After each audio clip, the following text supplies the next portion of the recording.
যেমন অখণ্ড ভারত চায়, আমরা অখণ্ড ভারতই চাই। আমরা চাই অখণ্ড ভারত হবে কালিমা লা ইলাহা ইল্লাল্লাহ মুহাম্মাদুর রাসূলুল্লাহ। আপনারা তো মনে করেন যে ভারত আমাদেরকে ঘিরে রাখছে, তাই না? আসলে ভারতকে আমরা ঘিরে রাখছি। এই দিক থেকে আমরা, এই দিক থেকে চায়না, এখান থেকে নেপাল, এখান থেকে ভুটান, এখান থেকে মায়ানমার, এখান থেকে পাকিস্তান, আর তার চেয়ে বাপ আছে না পাকিস্তান? ওদের সাথে কেউ পারছে এই পর্যন্ত? আফগানের ভাইরা নিজেদেরকে গড়ে নিচ্ছে, বোঝাচ্ছে। আমরা একটা কাপুরুষতার পরিচয় দিচ্ছি। নেপাল ওকে টাইম দেয় না, ভুটান টাইম দেয় না, মায়ানমার টাইম দেয় না, চায়না তো দেয়ই না, আর আমরা তাকে একেবারে প্রভুর আসনে বসায় রাখছি।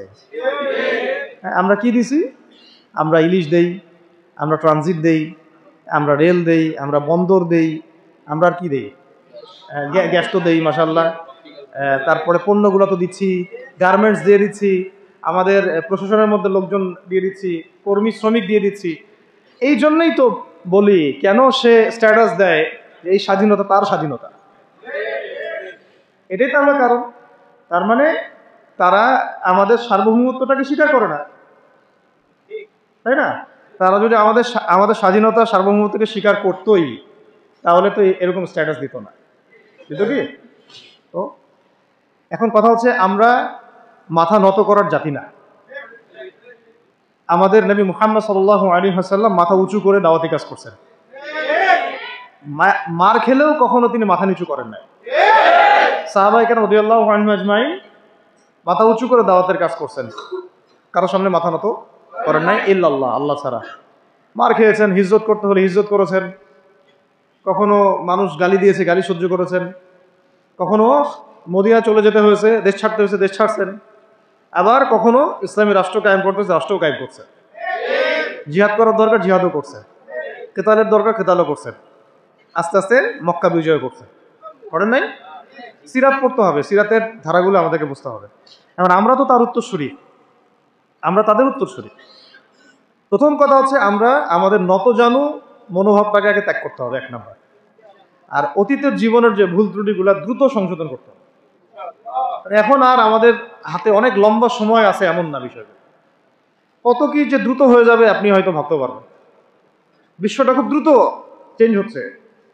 এই অল্প সময়ের মধ্যে আফগানের ভাইরা দাঁড়ায় গেছে, অল্প সময়ের মধ্যে দেখলেন যে পরিবর্তন হয়ে যাচ্ছে। তারপরে আপনি কয়দিন পরে দেখবেন ইনশাআল্লাহ যে এই আপনার অবস্থাও পরিবর্তন হবে ইনশাআল্লাহ। তখন এরা আবার তখন ঠিকই বলবে, এখন বলতেছে বিদ্রোহী। তো একটা বিষয় আগে বলে নেই, এটা বোঝার দরকার আছে যে দেখেন অবস্থা চলতেছে, সেখানে কিন্তু আমাদের তাবলিগের মেহনতটা মূল না, সেখানে আমাদের মেহনতটা মূল, তাই না? বিষয়টা ওখানে তো সবাই ওখানে করতেছে, ওখানে কি সবাই তাবলিগের মেহনত করবে? হাতে নেওয়া ফরজ, এটা বোঝার জন্য আপনার তো মুফতি হওয়ার দরকার নেই। হ্যাঁ, আবার যখন ছিল তখন কি শুধু তাবলিগটা ফরজ ছিল না ওদের প্রতিরোধ করা ফরজ ছিল? ফরজ ছিল, একই অবস্থা। কিন্তু বাংলাদেশে এখন সেই অবস্থাটা নাই। কিন্তু বাংলাদেশে তাবলিগের মেহনত, আমর বিল মারুফ নাহি আনিল মুনকারের মেহনত চলবে, মানে তাবলিগের মেহনত, দাওয়াতের মেহনতটা চলবে। যদি কখনো বাংলাদেশে দেখা যায় যে দেশের শত্রুরা বা দ্বীনের শত্রুরা এই দেশের স্বাধীনতা সার্বভৌমত্বের উপর আক্রমণ করে, তখন কি আমাদের উপরে হবে কিনা? এখন যদি তাই হয়, এখন আপনাদের কি মনে হয় এটার সম্ভাবনা আছে না নাই? এটুকু ইন্টেলেকচুয়াল অবস্থা তো আপনাদের আছে, এটার সম্ভাবনাও হতে পারে, আজ হোক কাল হোক, হতেই পারে। তখন আমার প্রিপারেশনটা কী হবে সেটা আমাকে এখন জানতে হবে। আমার প্রিপারেশনটা কী হওয়া উচিত? প্রথম প্রিপারেশন হওয়া উচিত আগের সমস্ত জিন্দেগিতে যা করছি নিজেকে আল্লাহর দিকে ফিরাই নিয়ে আসে। এটা প্রথম কাজ। যে আল্লাহর দিকে ফিরে আসা নেই, তার সাথে না জিহাদের সম্পর্ক আছে না কিতালের কোনো সম্পর্ক আছে, সে তো আল্লাহর পথেই নাই। তো প্রিয় যুবক ভাইরা, আগে প্রথম কথা হচ্ছে আগে আপনি আল্লাহর দিকে ফিরে আসেন, এক নাম্বার। দ্বিতীয় কথা হচ্ছে এরপরে আমাদের প্রয়োজন শারীরিক প্রস্তুতি। শারীরিক প্রস্তুতি যেমনটা বললাম যে কোনো অবস্থাতেই আলেম ওলামাদেরকে, দায়ীদেরকে, মুফতিদেরকে, মুহাদ্দিসদেরকে, মাদ্রাসার শিক্ষকদেরকে, খতিবদেরকে ভিতরে ঢুকতে দেওয়া যাবে না। কারণ আপনাদেরকে যদি ভিতরে নিয়ে যাওয়ার স্কোপ পায় তারা নতুন করে আবারও কেউ, তাহলে আর সুস্থ রাখবে না, তো ফিজিক্যালি আপনি ঠিক থাকতে পারবেন না। অতএব একটা সামাজিক প্রতিরোধ গড়ে তুলতে হবে সবসময়। মানে একটা এলাকার মধ্যে একজন আলেম আছেন, সেই আলেমকে এলাকা থেকে নিতে পারবে না, তাকে নেওয়ার আগে 100 জনের উপর গুলি চালাইতে হবে, এমন একটা মুভমেন্ট থাকতে হবে। প্রতিবাদ না করলে আপনি বান্দরবনে যান, বান্দরবনের পাহাড়ি এলাকায় গিয়ে কোনো একটা পাহাড়ি লোককে উঠাই নিয়ে আসেন, দেখি কত বড় সাহস আছে আপনার। আর্মি পর্যন্ত পারে না। কে পারে না? সেনাবাহিনী পারে না। পারে? পাহাড়িরা ওইখানে ঐক্যবদ্ধ হয়ে যায়, ওদের মহিলারা ঝাড়ু নিয়ে সামনে চলে আসে। এই আমাদের বান্দরবনের কথা বলতেছে। ওখানে যে কুকিচিং একটা ফ্রন্ট গঠন করছে সশস্ত্র বিদ্রোহীরা, ওই অংশটুকুকে নিয়ে একটা মাস্টার প্ল্যান আছে ওদের। ওই অংশটুকুতে তারা একটা খ্রিস্টান রাজ্য বা আলাদা একটা পাহাড়িদেরকে নিয়ে একটা রাষ্ট্র প্রতিষ্ঠা করতে চায়, এটা ওদের স্বপ্ন আর কি। এই উদ্দেশ্যে তারা হাঁটতেছে এবং তারা অস্ট্রেলিয়ার ভাষায় কথা বলে। ওখানে তারা পতাকা বানাইছে, মানচিত্র বানাইছে, এমনকি লাস্ট টাইম আমরা ওখানে গিয়ে শুনলাম যে মুদ্রাও নাকি বানাচ্ছে। মুদ্রা বুঝতেছেন বিষয়টা কত ডিপ। আমাদের রাষ্ট্রে যে কত সমস্যা, আর জানি না যারা দায়িত্বে আছে তারা কি করতেছে, আসলে কোন দিকটা সামাল দিচ্ছে।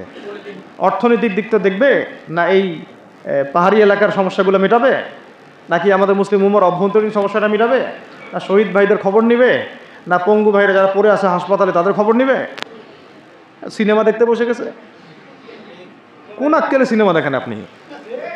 আপনার সিনেমা দেখার সময় কোথায় আপনার? সিনেমা দেখার সময় কোথায়? এই যে যতগুলো ভাই শহীদ হয়েছে তাদের পরিবারের খোঁজখবর নেওয়া লাগবে না?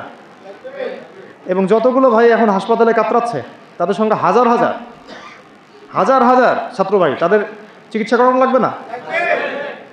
যত মানুষকে গুম করা হয়েছে ওদেরকে মুক্ত করা লাগবে না? তারাও তো জানে এটা অন্যায়, এবং যারা করে তারাও বলে এটা অন্যায়, জানেন? এটার জন্য আপনাদের সবার ভূমিকা আছে না? কেউ কথা দিয়ে ভূমিকা রাখবেন, কেউ লিখবেন, কেউ বলবেন, কেউ যেভাবে হোক আপনাকে ভূমিকা তো রাখতেই হবে। কারো বসে থাকার সুযোগ নেই এখন আর। এই রাষ্ট্রটাকে ইসলামিক রাষ্ট্র হিসেবে গড়ার দায়িত্ব এখন সবার কাঁধে আসছে। আমরা আমাদের জায়গা থেকে বলতেছি, বাকি কাজ কিন্তু আপনাদেরকে করতে হবে। আল্লাহ পাক করার তৌফিক দান করে। আর ইসলামপন্থী ভাইদের আপোষের যে দূরত্ব, এটা কমায় ফেলতে হবে। এই দূরত্ব রাখা যাবে না। ইখতিলাফ আছে থাক, যদি আকীদাগত মৌলিক কোনো পার্থক্য না থাকে, আমরা তো ভাই নাকি? আমাদের চেয়ে কি মানে সেকুলার আমাদের বেশি বড় ভাই?